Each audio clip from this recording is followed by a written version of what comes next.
பாக்குறாங்கன்னா, இன்னைக்கு ஆண்டுடைய பரிசுத்தம் விலகுனதை அறியாதபடி இன்னைக்கு ஜனங்கள் ஆடுகிற ஆட்டம் பாட்டம், அது போல பாருங்க பரிசுத்த அவருடைய சமூகத்துல இன்னைக்கு கல்லர் குகையாய் மாற்றி அந்த சபைகள்ல இன்னைக்கு ஆடல் பாடல் சத்தம், இன்னைக்கு கலர் கலர் லைட்டு, அது போல டிரெஸ்ஸுகள் இன்னைக்கு அறகுறையாய், இன்னைக்கு ஜனங்களுக்கு முன்னாடி நிற்கிற ஒரு தேவனுடைய மேய்ப்பன் என்பவன், கர்த்தருடைய சபைக்கு முன்னாடி நிற்கிற கர்த்தருடைய தாசன் என்பவன் அநேக ஜனங்களுக்கு முன்னாடி வேடிக்கை காட்டுகிற ஒரு பொருளாய் ஆயாச்சு.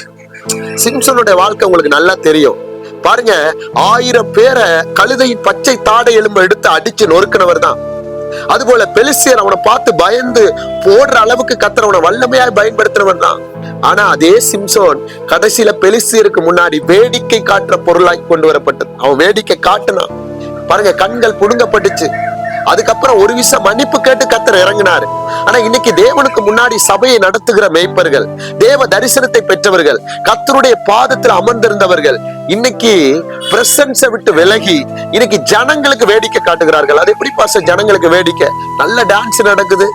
அது போல ஏசப்பா நாமத்தை சொல்லி இன்னைக்கு எப்படி நடக்குதுன்னா, இன்னைக்கு தேவனுடைய நாமத்தை துக்கப்படுத்துற காரியமா இருக்கு. ஆனா கர்த்தர் அங்கலாய்ப்பா கேட்கிறாரு. எரேமியாவுக்கு புஸ்தகம் 13வது அதிகாரம் 27வது வசனம், உன் விபச்சாரங்களையும் உன் கணக்குதலையும் வெளியிலே மேடுகளின் மேல் நீ பண்ணின வேசித்தனத்தின் முறைகேடுகளாகிய உன் அருவருப்புகளையும் நான் கண்டேன்.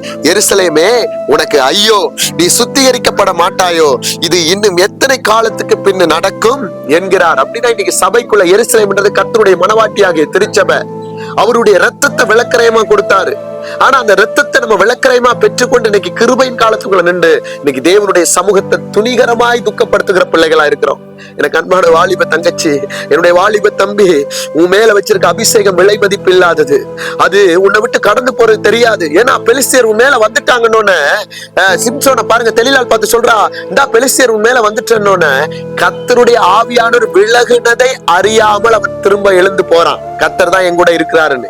இன்னைக்கு நீங்க பாடுகளுக்கு மத்தியில, அநேக அவமானத்துக்கு மத்தியில கர்த்தருடைய ஊழியத்தை, கர்த்தர் உங்க மேல வச்சிருக்க தரிசனத்தை நிறைவேற்றி வந்த அநேக தகப்பன்மார்கள் இன்னைக்கு வஞ்சிக்கிற சில ஆவிகளுக்குள்ள பாருங்க இடம் கொடுத்து இன்னைக்கு கர்த்தருடைய ஆவியானவர் விலகுனது கூட அறியாதபடி இன்னும் ஜனக்கூட்டத்தையும் தனக்கு உண்டான இடம் இருக்குன்னு சொல்லி இன்னைக்கு நம்பிக்கொண்டிருக்கிறது தான் இன்னைக்கு கிறிஸ்தவ வாழ்க்கையினுடைய மிகவும் பாருங்க வேதனைப்படுகிற ஒரு விஷயம்.